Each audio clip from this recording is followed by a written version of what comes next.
Forget coding boot camps. Forget dropshipping courses. The most recession-proof, AI-proof skills on the planet were mastered by Native Americans before Europeans ever arrived.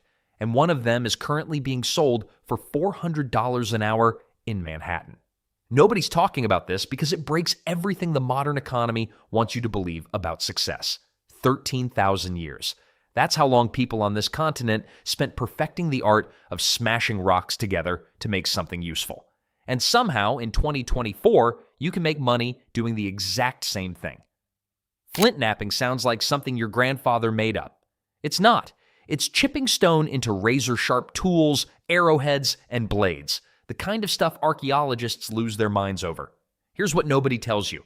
A single handcrafted obsidian knife sells for $50 to $300. Arrowheads, $15 to $75 each, and people are buying them constantly.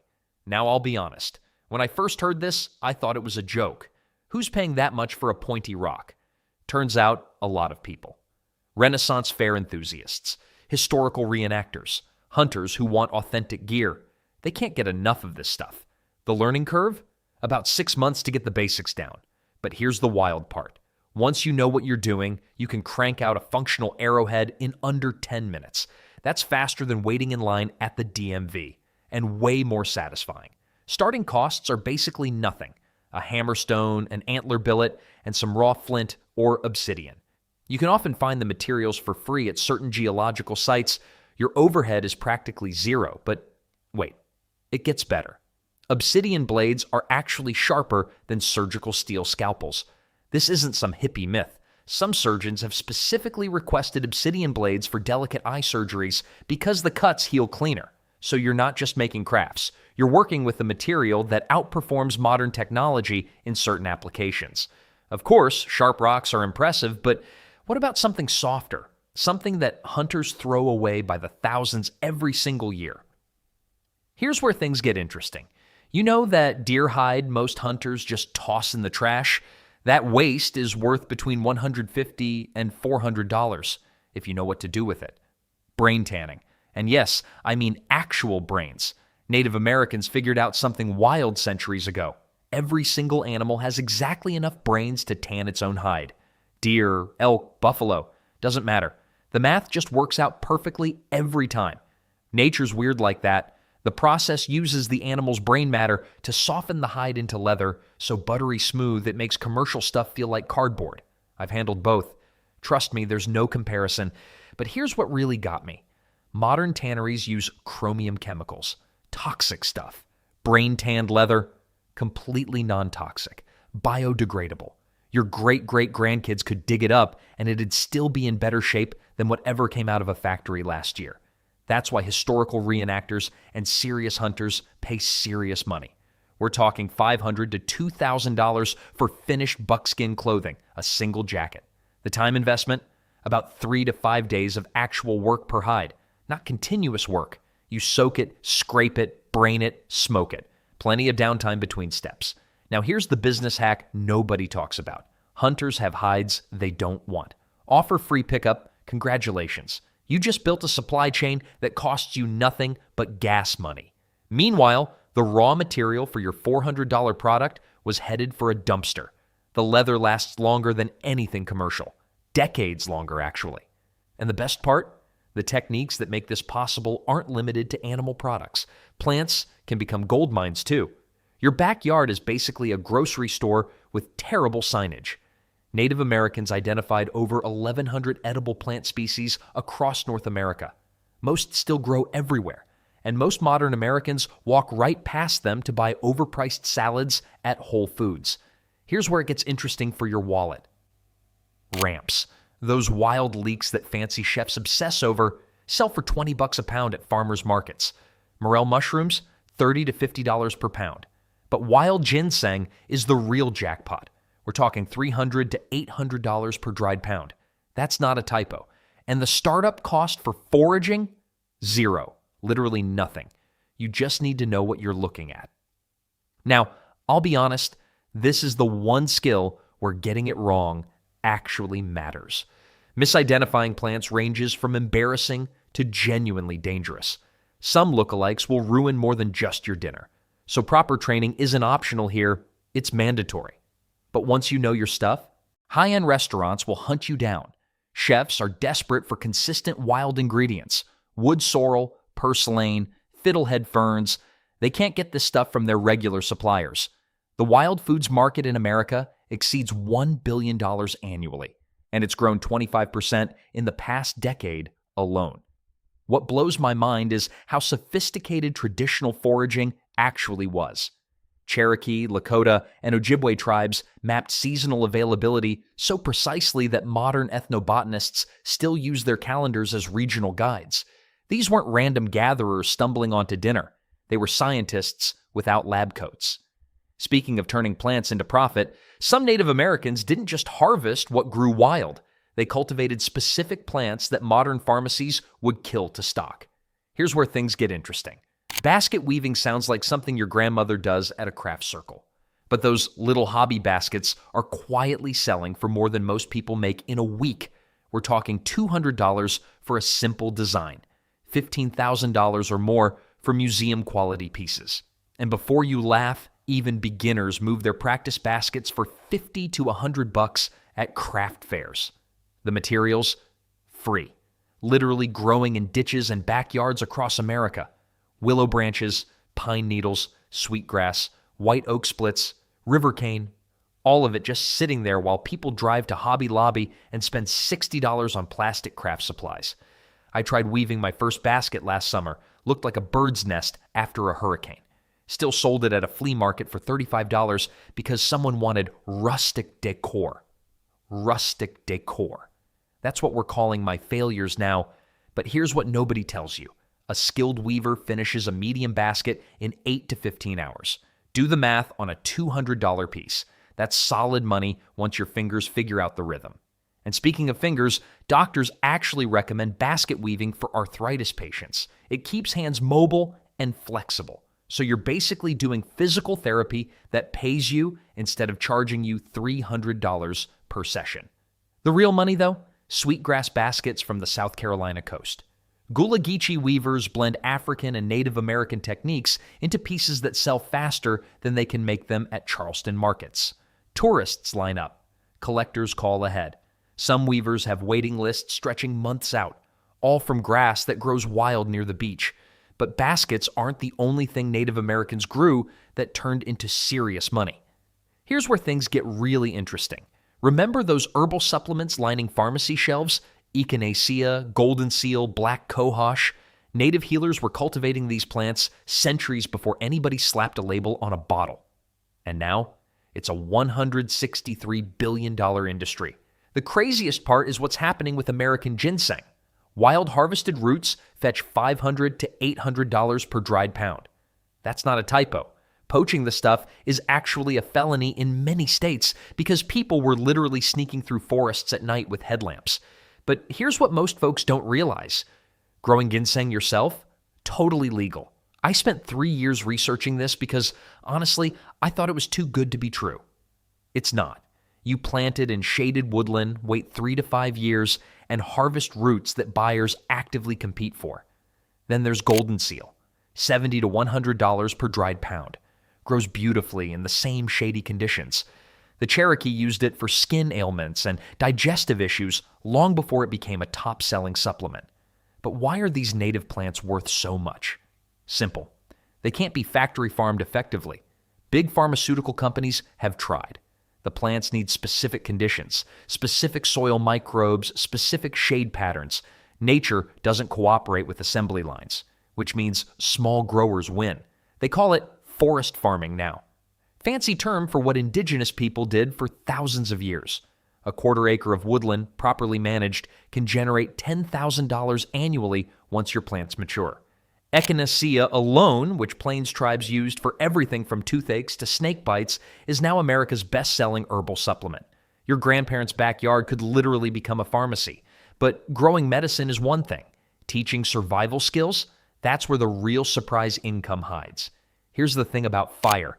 Every human alive today exists because their ancestors figured out how to make it. And yet, ask 100 people on the street to start a fire without matches or a lighter. Maybe one can do it. Maybe. Native Americans didn't just know how to make fire, they could do it in rain, in wind, with whatever wood they found. Bow drills, hand drills, fire plows. Different tools for different situations. Now, this skill alone won't pay your bills, but teaching it, that's where the money catches flame. Survival schools charge $150 to $500 per student for weekend courses. And guess what? Skill tops every single request list. Fire starting. Not shelter building, not water purification, fire. Corporate America has gone absolutely nuts for this stuff too. Team building retreats pay $2,000 to $5,000 for half-day primitive skills workshops. Executives in suits, rubbing sticks together, feeling like cavemen. They love it. I once watched a Fortune 500 CEO nearly cry when his bow drill finally smoked. Best therapy he'd had in years, he said. The learning curve? About 2 to 3 months of consistent practice before you're reliable. Your hands will blister. You'll get frustrated. You'll question your life choices around month 2. But once it clicks, you've got a skill 99% of people literally cannot do. YouTube proves the demand exists. One fire-starting video from Primitive Technology has over 35 million views. People are hungry for this knowledge. Scout troops need instructors. Parks departments hire demonstrators. Schools book assemblies. Survival expos want presenters. Private lessons run $50 to $100 per hour. Speaking of things that seem primitive but make serious money, there's an ancient fishing method that basically catches dinner while you sleep. Fish are dumb. I say that with love, but it's true. And Native Americans figured out something brilliant because of it. Why chase fish when you can make fish come to you? Traditional fishing methods like weirs, traps, and trot lines are basically the set-it-and-forget-it approach your dad uses for his rotisserie chicken. You build the trap once. The fish do all the work after that. A fish weir is just a stone or wooden fence in the water that guides fish into a holding area. Colonial records mention single weirs catching over 1,000 fish per season. Not per year of constant effort, per season of basically doing nothing. And here's what surprised me. These designs still work. Modern recreations using traditional methods catch fish just as effectively as they did 500 years ago. Fish haven't gotten smarter. Water hasn't changed. Physics remains physics. Now, most states actually offer commercial fishing licenses for trap methods, meaning you can legally sell your catch to restaurants and fish markets. Then there's trot lines. Picture a long line with multiple baited hooks attached. You set it at night, go to sleep like a normal person, and wake up to 20 or 50 pounds of catfish. That's grocery money while you're dreaming about whatever weird stuff you dream about. But the income doesn't stop at selling fish. Handmade fishing nets sell to collectors and historical sites for $100 to $500 each. Teaching net-making workshops creates another revenue stream entirely. The Menominee tribe's sturgeon spearing techniques were so effective that Wisconsin still legally protects their treaty rights to use traditional methods. When the government says your fishing technique deserves special protection, you know it works. Speaking of things that work better than modern alternatives, wait until you see what plants can do. Here's something most people never think about. Your favorite blue jeans? That color used to be worth more than silver. Native Americans figured out how to pull brilliant, lasting colors from plants, bugs, and rocks centuries ago. And here's the kicker. Modern chemistry still can't perfectly copy some of these shades. Natural indigo goes for $40 to $80 per pound.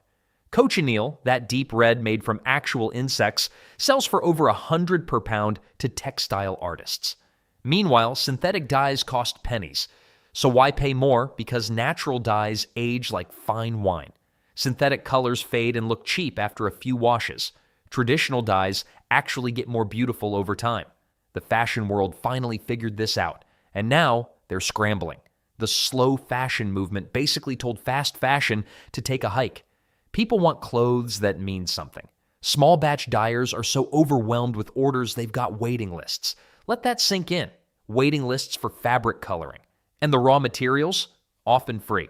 1 pound of walnut hulls, the stuff your neighbor rakes up and throws away, produces enough dye for 10 pounds of fabric.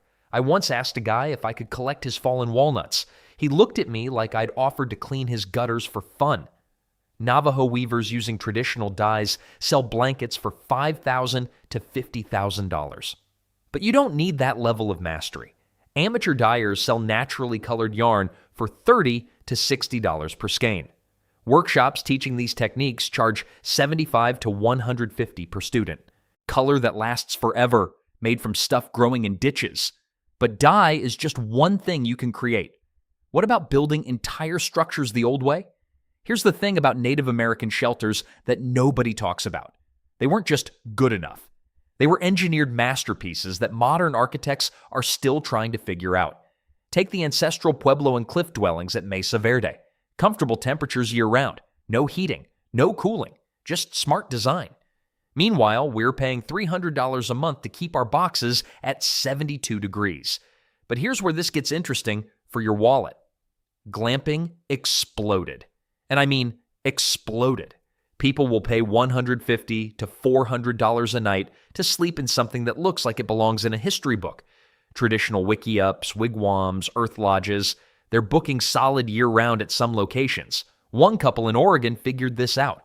Built 6 traditional-style shelters on their property. Nothing fancy, under $2,000 in materials per structure. Now they're pulling $60,000 annually from Airbnb bookings. That's more than my first job out of college paid. And they're essentially renting out fancy camping spots. The permit situation is surprisingly relaxed, too. Most rural areas don't require much paperwork for structures classified as temporary or recreational. You're not building a house, you're building an experience. Then there's the teaching angle. Survival schools pay $500 to $1,500 for guest instructors who can run weekend shelter building workshops. Corporate retreats want this stuff now. Team building through debris hut construction beats another trust fall exercise. And honestly, these skills transfer to actual emergencies. Knowing how to build a warm, dry shelter from forest materials isn't just profitable. It might save your life someday. Makes sense why this knowledge survived thousands of years, right? But shelter is only half the equation. Knowing where to build means nothing if you can't read the land around you. Here's where everything we've talked about comes full circle. Native trackers could follow a deer through a rainstorm. They could tell you how fast someone was walking, whether they were injured, and how long ago they passed through. The U.S. military still trains specialized units in these exact methods. That's not history. That's right now. Hunting guides with serious tracking skills charge $300 to $500 per day. But guides who can consistently locate trophy animals, they're pulling in $1,000 daily. Some hunters will pay almost anything for someone who actually knows where the elk are hiding. And here's a niche nobody talks about. Wildlife photographers hire trackers at $200 to $400 per day just to find specific animals for shoots. Nature photography is booming. These photographers need someone who can read the forest like a book. Search and rescue volunteers who learn tracking often transition into paid consultant roles with law enforcement. $50 to $150 per hour. Because when someone goes missing, footprints don't lie. The average person walks past 200 trackable animal signs per mile. They see nothing. A trained tracker sees an entire story written in the dirt. It's like the ground is screaming information and everyone's wearing headphones. Tom Brown Jr. learned tracking from a Lipan Apache elder. He built an entire survival school empire charging over $1,000 per course. His foundation? Traditional tracking knowledge. So there you have it. 10 skills that existed long before cubicles, fluorescent lights, and Monday morning meetings. They worked for thousands of years. They still work now. The only question is which one sounds better than your current commute.